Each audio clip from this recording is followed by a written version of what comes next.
За сайн байцгаана уу? Энэ 7 хоногийн болох мэдээж Украин, Орос, Америкийн дайн зогсоох хэлцэл байсан. Тэгэхээр Сауди Арабид бол Украины тал, Америкийн тал хоёр бол уулзсан.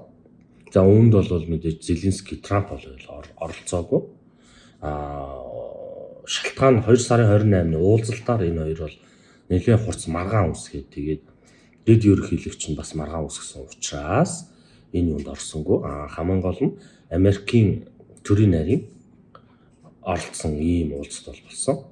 За тэгээ 2025 оны 2 сарын 28-нд уулзсан уулзалтаар Зеленскигийн санал бол тэ нэг хэлцээр яа.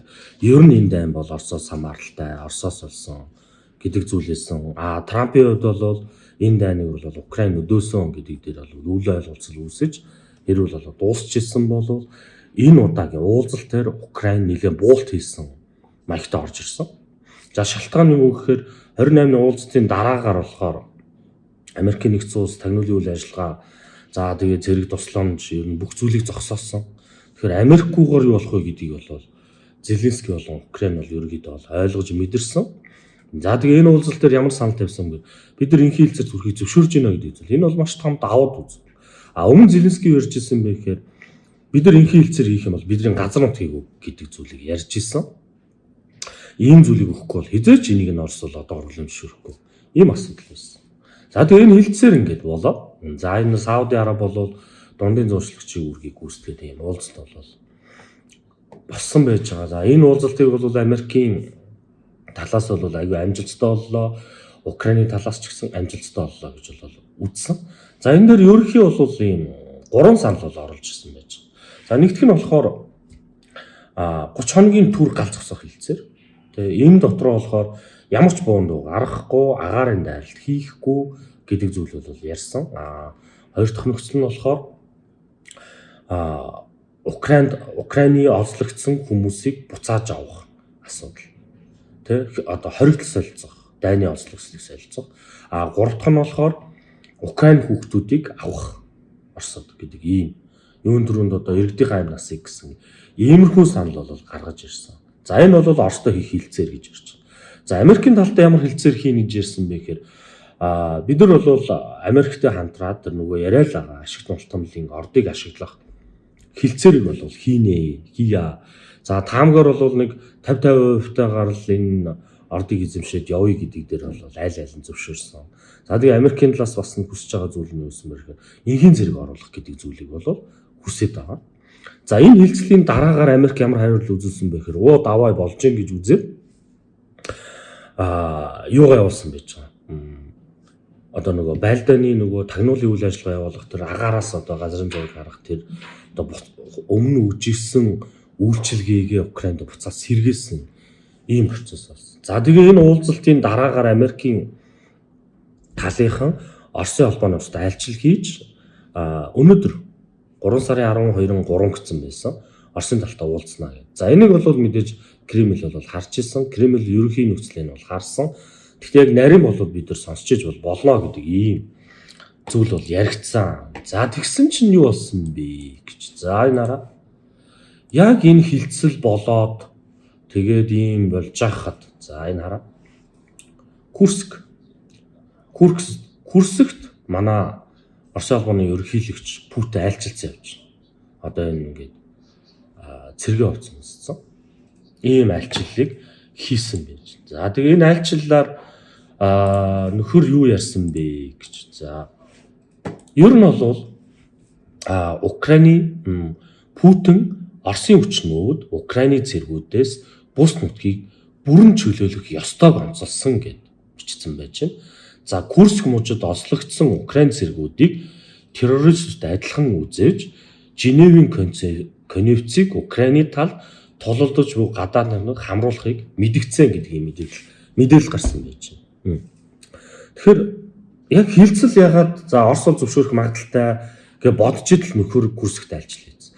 Яг энэ хилцэл болж байхад Украины талаас 21 дроны дрон явуулсан.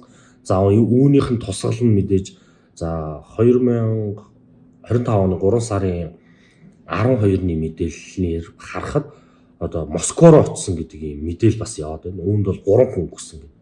Гэхдээ энэ хоёр талд инхий хэлцэр хийх гээд байж байгаа мөртлөө яагаад байлдаад байгаа юм бэ? Яагаад Путин ийм мэдээлэл хийж байгаа юм бэ?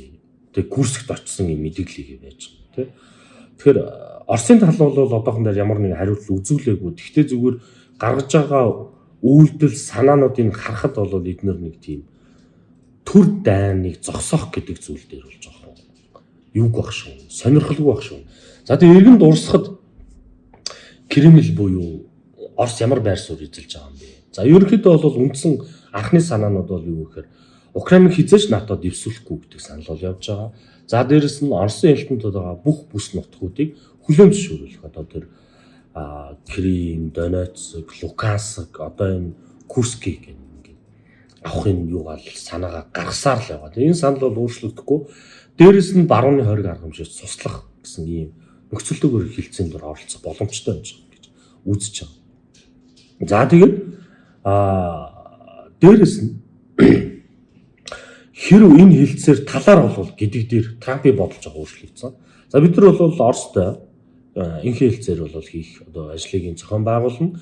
Хэрв Орос одоо энэ хилцээрийг сууж зөвшөөрөхгүй байх юм бол эдийн засгийн хувьд бол маш том арга хэмжээг авнаа.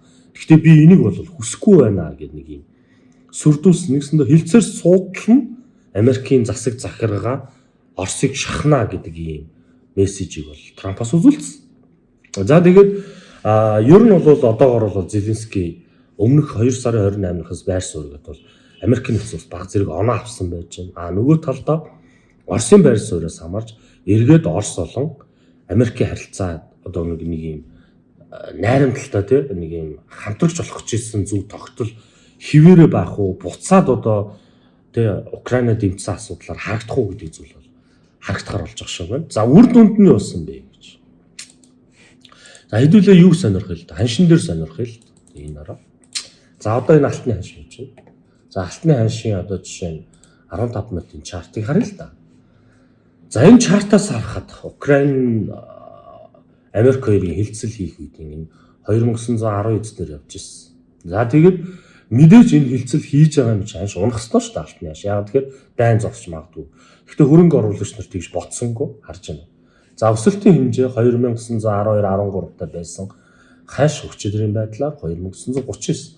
Одоогийн байдлаар 2944 гэдэг үн рүү орж шидсэн байж байна. Энэ нь бүх цаг үеийн дээд ханш болох 2959 гэдэг үнийг бол дахин шалгах гэж байгаа юм. Тэгэхээр хөрөнгө оруулагч нар ерөөдөө энэ хилцээр амжилт олно гэдэг итгэл бол бараг байхгүй байна. За тэгээд удахгүй Оросын бид нар ямар арга хэмжээ, ямар одоо их хилцээрт оролцох уу гэдгээс хамаарч энэ цаашдаа хэрхэн үргэлжлэх вэ? За тэгээ нөгөө талаас Украины тал юг харж байгаа гэхээр энийг хэрэг зөвшөөрөх юм бол газар нутгийн хилцэл хийх одоо энэ хилцээр үргэлжлүүлэх, лавшруулах юм бодлого бол баримтлах гэж хичээж байгаа. Харин Оросын талаас бол үндсэндээ нэг мөсөн дайныг зогсох хилцэл гэдэг зүйл. Тэрнээс биш 30 хоногийн хилцэл хийлээ гэхэд эдгээр ерөөхдөө урих бэлдэж чинь биднийг тайвшруулж байгаад илүү одоо бидний боломжийг өгөө их ч гэнэ гэсэн хардлага бас зарим нэг улс төрчдөнд явах шиг байна. За ийм нөхцөл байж болж байна. Тэгэхээр энэний дараагийн нөхцөл байдлыг би та нарт дахиж задлж хүргэх болно.